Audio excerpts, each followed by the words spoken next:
ประโยคคำถามในภาษาเวียดคำว่าไผ่ภาษาเวียดว่าอายเจ้าแม่นไผ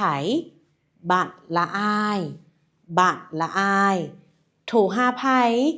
ก่อยจออายไปกับไผดีเว้ยอายเอาให้ไผเลยจออายไผเฮ็ดอันนี้อายลามไกใน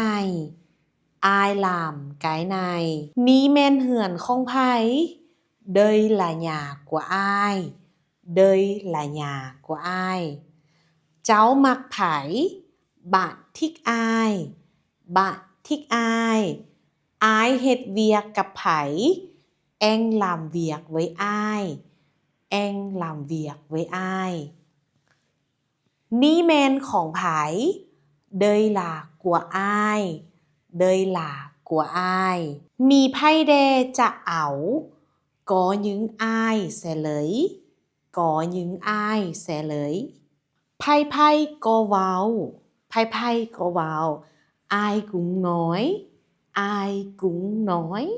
สำหรับผู้ใดสนใจเรียนภาษาเวียดเพิ่มเติมสามารถเรียนภาษาเวียดกับปื้ม30 นาทีเรียนภาษาเวียดด้วยตัวเองวันนี้เนาะใครสนใจทักหน้าโปรไฟล์ได้เลยสำหรับนักเรียนคนใดที่ว่าอยากจะมาเรียนภาษาเวียดเนาะเฮามีทั้งห้องออนไลน์และห้องออฟไลน์ใครสนใจก็ทักหน้าโปรไฟล์ได้คือกัน